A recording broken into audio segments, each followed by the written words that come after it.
मेरे साथ ILBS hospital के डायरेक्टर हैं डॉक्टर एस.के. सरीन, जिनके नेतृत्व में दिल्ली देश का ऐसा पहला राज्य बना है जिसने सरकार के स्तर पर, जिसने सिस्टम के स्तर पर प्लाज्मा थेरेपी का ट्रायल किया। सर, पहले तो बहुत बहुत आपको बधाई कि आपके नेतृत्व में दिल्ली पहला ऐसा स्टेट बना है। थोड़ा सा ये बताइए कि आप बता रहे हैं 4 पेशेंट पे अभी हुआ है, तो इनकी पहले क्या कंडीशन थी, अब क्या कंडीशन है, जिससे हमें पता चल सके कि कितना बदलाव आया या कितना सफल ये ट्रायल हो पाया है। शरद, आपने बहुत अच्छा सवाल किया है कि ये ट्रायल वर्ड आपने यूज़ किया है। और ट्रायल का मतलब होता है कि डॉक्टर्स ये असेस करते हैं कि ये थेरेपी अच्छी है या ख़राब है। तो अभी हमारा सिर्फ शुरुआत है, बिस्मिल्लाह हुआ है। और पिछले हफ्ते जब से परमिशन मिली तब से हम लोग बहुत तैयारी कर रहे थे। और हमारी टीम की डॉक्टर मीनू बाजपेयी जो ब्लड की इंचार्ज हैं, और डॉक्टर सुरेश जो मौलाना आज़ाद में जो पेशेंट के इंचार्ज हैं, और पूरा ग्रुप जो है कई बार बातचीत करके कि कौन सा व्यक्ति ऐसा है जो कि ये ब्लड डोनेट कर सकता है और कौन सा व्यक्ति ऐसा है जिसको थेरेपी प्लाज्मा की दी जाए उसको फ़ायदा हो सकता है। तो ये दोनों सवाल जो हैं इसलिए ज़रूरी हैं कि जो आदमी सीरियस नहीं हो और आप उसको भी दे दें तो हो सकता है कि उसको ज़रूरत ही नहीं थी, और जो आदमी बहुत ज़्यादा सीरियस है जिसमें आपको समय ही नहीं मिलेगा वो भी व्यक्ति ठीक नहीं। तो हमने ऐसे व्यक्ति चुने और हमें जिसकी परमिशन मिली कि जिनके रेस्पिरेशन 1 मिनट में 30 से ज़्यादा हो। आप और हम नॉर्मली 12-14 बार सांस लेते हैं 1 मिनट में। तो अगर कोई आदमी जल्दी जल्दी सांस ले रहा हो, उसको ब्रीदिंग की डिफ़िकल्टी हो रही हो कि भाई अगर वो नहीं हो तो ऑक्सीजन लगाई जाए, हाई लेवल ऑक्सीजन हो। तो जो बार बार सांस ले रहा था तेज़ी से, या जिसका ऑक्सीजन लेवल जैसे एक का 85% भी आ गया था, नॉर्मली 93% से नीचे वाले हम लोग मरीज़ ले रहे थे। अच्छा। और नॉर्मली आपके और हमारे 99% तक ऑक्सीजन होती है, मतलब। अच्छा। तो अगर 93 पहुंच जाए तो सीरियस होती है। और 85 हो गया था उसका। अच्छा। तो मतलब थोड़ी ही देर में वो हो सकता था कि उसको मशीन लगानी पड़ती, वेंटिलेटर। अच्छा। तो ऐसे व्यक्ति और जिसके लंग्स के अंदर जो है न्यूमोनिया के साइन हो, तो ऐसे व्यक्तियों को हमने चुना और उनके लिए जो डोनर चुने, जिनका प्लाज्मा लिया गया। अब आपको प्लाज्मा थेरेपी तो पता है, आपने पहले शुरुआत में ये सारा बीड़ा उठाया था कि प्लाज्मा थेरेपी के अंदर जिस व्यक्ति को कभी कोविड या कोरोना का इन्फेक्शन हुआ और वो रिकवर हो गया और अब स्वस्थ है, उस व्यक्ति के अंदर वो स्वस्थ कैसे हुआ? वो स्वस्थ इसलिए हुआ क्योंकि उसकी बॉडी ने वायरस को मारा। अब मारने के लिए जो प्रोटीन्स बनाए, जो एंटीबॉडीज़ बनाई, वो स्ट्रॉन्ग थी। वन शुड फील हैप्पी कि यार मैं कर सकता हूँ, कोरोना पे मैंने विजय पाई है।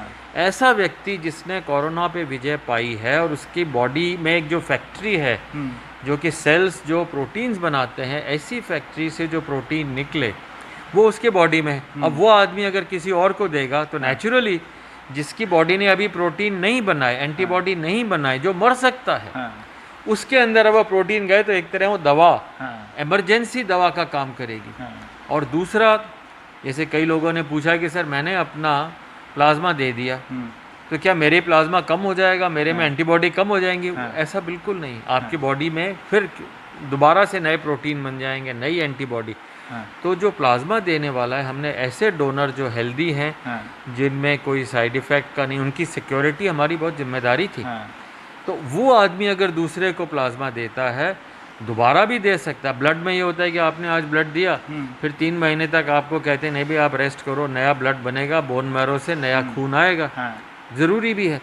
पर प्लाज्मा में ऐसा नहीं होता। शरीर में जैसे हर एक के 5 लीटर खून होता है, आपके मेरे 5 लीटर में से अगर आपने बाकी सारे रेड सेल चले जाएं, वाइट सेल चले जाएं, वो खून अच्छा रहे, सिर्फ प्लाज्मा लेते हैं। जैसे मेरे मशीन लगाया तो ब्लड यहाँ से निकला ट्यूब से, वो मशीन में गया और मशीन में से सिर्फ प्लाज्मा एंटीबॉडीज़ वाला प्लाज्मा लिया, बाकी सारा खून वापस आ गया। अच्छा, ठीक है। तो कोई रिस्क नहीं होता। तो ऐसा व्यक्ति जिसने डोनेशन दिया वो दोबारा भी डोनेशन दे सकता है, 10 दिन में दे सकता है, महीने भर में दे सकता है, 1 की नहीं, 2 की नहीं, कईयों की जान बचा सकता है। तो हमने ऐसे डोनर, और बड़े खुश थे लोग जिन्होंने दिया ना, दे फेल्ट वेरी हैप्पी। हमें सर बताया नहीं, हमें तो पता होता तो हम और आकर के दे जाते। तो ऐसे व्यक्तियों ने डोनेशन दिया। तो अब हमारे पास एक छोटा सा बैंक हुआ, हमें और बहुत लोग चाहिए।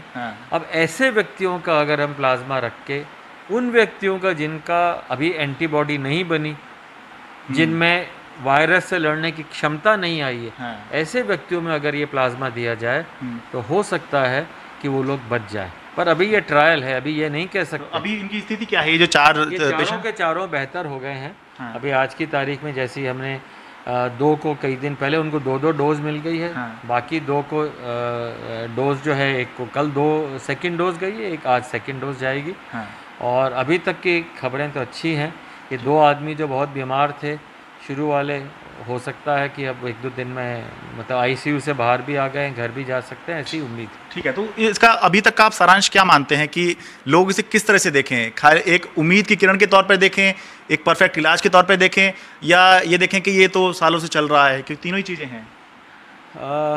मैं ये कहूँगा कि परफेक्ट इलाज नहीं है, क्योंकि हमारे पास अभी कोई कन्विंसिंग डेटा नहीं है। It is too early, maybe another week or so, and when we know कि व्यक्ति ठीक होके घर गया, ठीक रहा। पर हाँ, एक उम्मीद की किरण जरूर मानना चाहिए कि ये वर्ल्ड में मतलब एक नया तरीका है, क्योंकि कोरोना से लड़ने के लिए वैक्सीन आने में बहुत महीने लगेंगे, दवाइयाँ आने में अरसा लगेगा।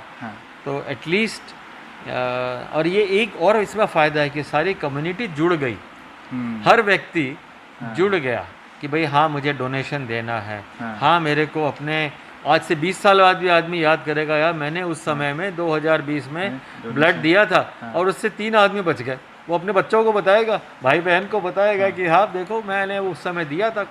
पर सर आप डोनेशन की बात कर रहे हैं, ब्लड डोनेशन की, तो मुझे लगता है कि एक बार ये क्लियर कर दीजिए। बहुत से लोगों को लग रहा है कि डोनेशन में पता नहीं क्या होगा, कहीं हम दोबारा जाएं संक्रमण ना हो जाए, या प्लाज्मा दे दें कमज़ोर ना हो जाएं, या दोबारा जाएंगे तो कम से कम आपको सुई तो लगाई जाएगी। तो कितना रिस्क इसमें होगा जिससे कि लोग इसे समझें और आगे आएँ इसके लिए?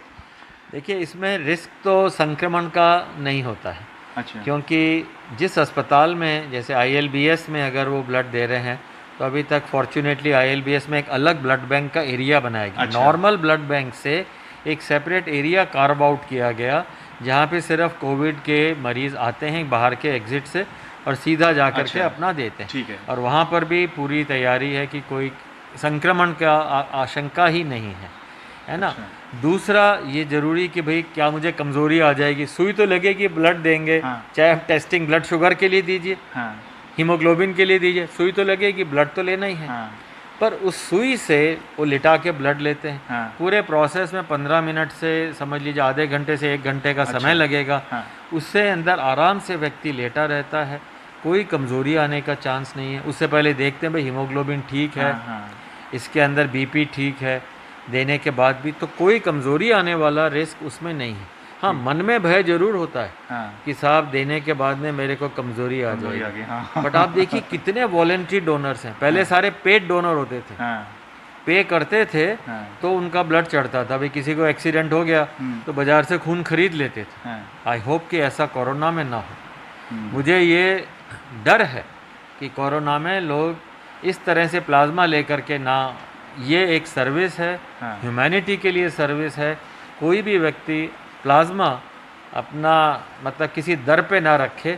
आप उसको एक समझिए कि मुझे एक सौभाग्य मिला है किसी और की जान बचाने का, और उसको रिस्क नहीं होगा, ये मैं निश्चित रूप से। और रिस्क होगा तो भी हॉस्पिटल में है। मतलब क्या होगा, थोड़ा बहुत उसको लगेगा वीकनेस, भाई लेट जा 2-4 घंटे, उसको नज़र करेंगे, डॉक्टर्स देखेंगे, तो कोई रिस्क नहीं। आपकी बात से ऐसा लग रहा है कि केवल एक जो सुई चुभने का रिस्क है, सुई चुभने का जो दर्द है, बस उतना ही है इसके अंदर अगर आप डोनेट करते हैं तो। I agree with you.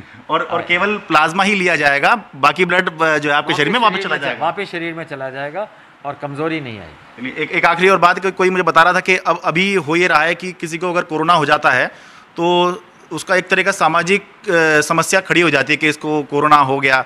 लेकिन अगर ये एक थेरेपी काम कर जाए तो लोग जो हैं जिसको होता है उसके प्रति ये देखेंगे कि कल को हो सकता है ये हमारे ही काम आए क्योंकि जो ठीक होकर आएगा वही तो अगले को ठीक करवाएगा। बहुत ठीक कहा आपने, बिल्कुल ठीक कहा है। बल्कि समाज में उनका तबका ऊंचा हो जाएगा।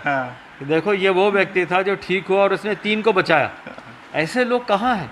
मतलब कम्युनिटी को, सोसाइटी को भी एक मौका मिला है कि वो अपना आप एक तरह से कॉलोनी के अंदर इम्पोर्टेंट बन जाएंगे।